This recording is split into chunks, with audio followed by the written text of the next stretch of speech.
Yeah. Chill. Yeah, we got a very special guest in the house today. Buff1. Yo. Hey, thanks for coming up, bro. Thanks for having me. It's a pleasure. Bro, it's a pleasure to have you here, man. How's that New Zealand beer treating you, bro? Great. Just took my first swig of some Stein Lager. Yeah, that's the one, bro. That's the one. Let's get that endorsement Yeah. going. They're not paying us shit. Oh, well. Say Coopers. Yeah. Cover the name up. It's like, I don't even know what time it is. They got me drinking beer in the afternoon. Yeah, man. But it's my first time in New Zealand, so I can pretty much do whatever I want to do. Ain't nothing else to do, bro. Except commit a crime, but we can do that after the show, if bro. I drink enough of these, I might be That's all we have in New Zealand, crime and alcohol. That's it. All right. The two go together, you know. Right. So, how you liking it so far, bro? Being so far, so good. All I've really done is got off the plane, got checked by customs for about an hour, made it through clean. I didn't get arrested. Then went to the hotel room and just pretty much walked around where the hotel was. That's pretty much all I've seen so far. They got you in a nice hotel or what? It's cool, yeah. Oh, Yeah. Just looking at Dave evilly knowing. Yeah.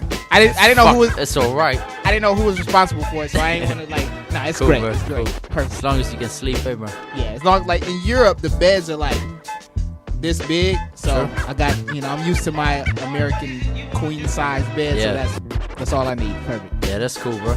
Yeah. So tell us why you're here, bro. What? I'm here to rap. Sightseeing. You're here to rap, eh? I'm here to rap for the people.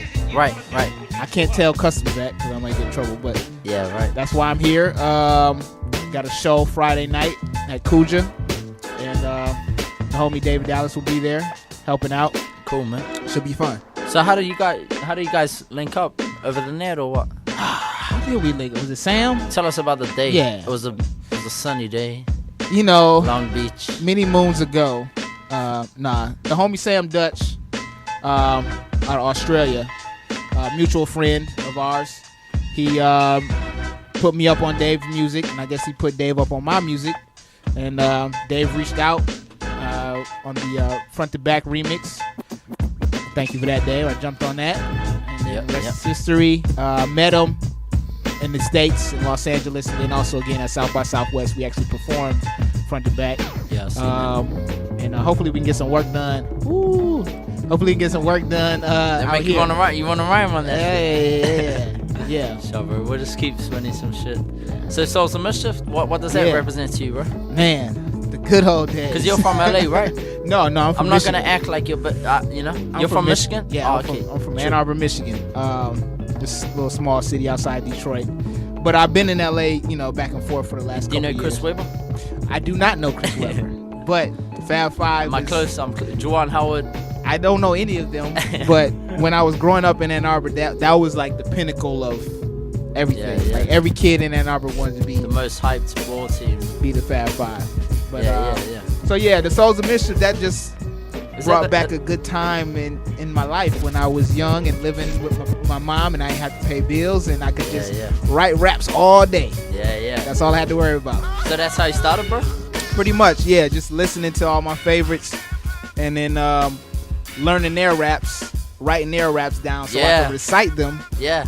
Like I was cool. Like, oh, look what I can do. Yeah. I wrote down all my favorites, Nas, Outkast, and that's how I would learn their lyrics. What Outkast song? Whatever, all of them. Aliens? That was my favorite album. AT Aliens is my favorite Outkast album. Yeah, for sure. For a lot of people, it's Southern Playalistic. For some people, it's Aquemini. But for me, AT Aliens is my favorite. Had the tape. Had the tape. Same. Yes. With the comic book. Yeah, with the girl naked. Yes. Everyone you get a different girl naked. Yes. It's like some kind of basketball card pack or something. Outkast is my all-time favorite musicians of all time for everything Outkast. Dope. Yeah. So growing up in I like this guy. So Midwest, right? Yeah. What kind of influence do you get? Do you get more East Coast or more West Both. Coast? I mean, that's the beauty of growing up in the Midwest. Like, we listen to everything equally, even South. Like, UGK was just as much as an influence on me as Nas or as Brand Nubians or as cats like just random West Coast that a lot of people don't know about. Like Farside or even more random like Brother Lynch. Like a lot of people don't know about Brother Lynch Hung, but of course Farside, Souls, the whole High Row. Yeah, Cube was a huge influence, of course, NWA, but like we got everything. And you know, back in that time, you didn't have to like pick, you didn't have to choose who, I'm West Coast, I'm East Coast, or you didn't have to choose between Nas and Jay-Z, because like you would look stupid if you rode for somebody else. So you didn't have to choose between Biggie and Pac. Like, this is before all that. When I first started writing, everything was equal. It was just all new, all fun, and it was just hip hop. So you know, that's when you dropped that Souls of Mischief, you know, 93 Till Infinity album. Was like, that's actually right when I started writing. About 17 years ago. Right? Yeah. So when does Detroit come into the scene and make its own impact for you?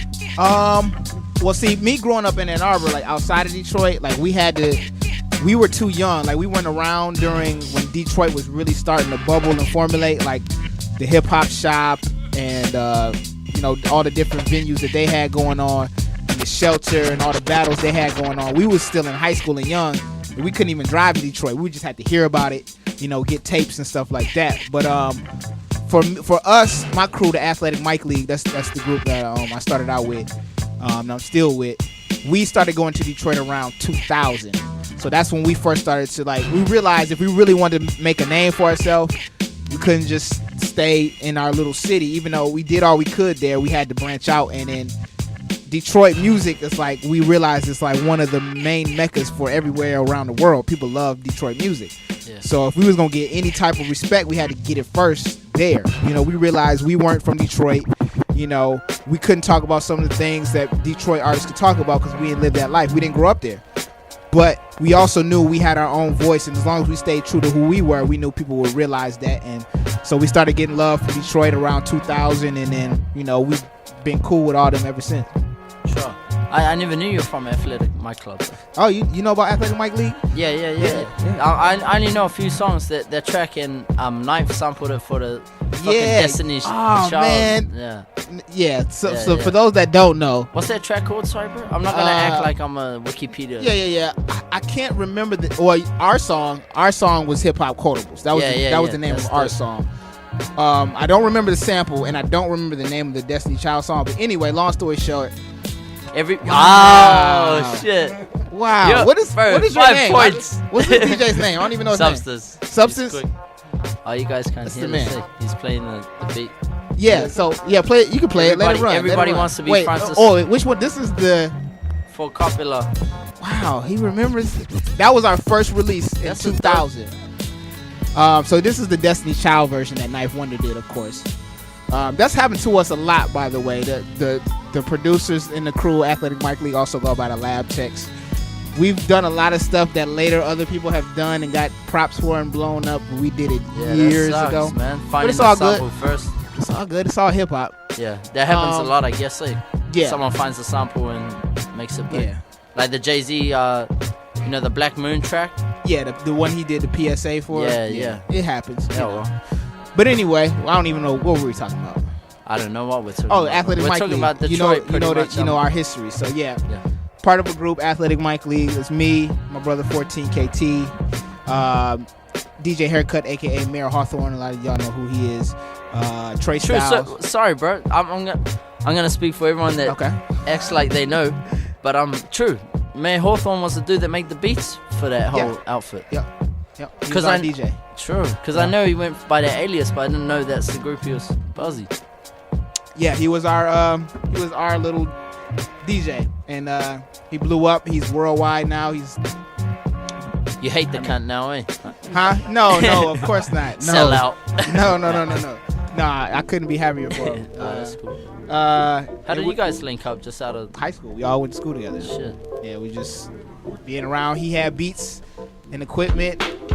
So the group Athletic Mike League was originally us and one other guy who we met on the University of Michigan campus, and named Hunger Strike, who was from New Jersey.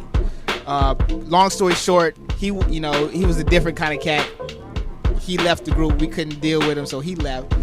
But the whole time, Haircut Mayor was doing beats for us and helping us like record and stuff like that, but he wasn't a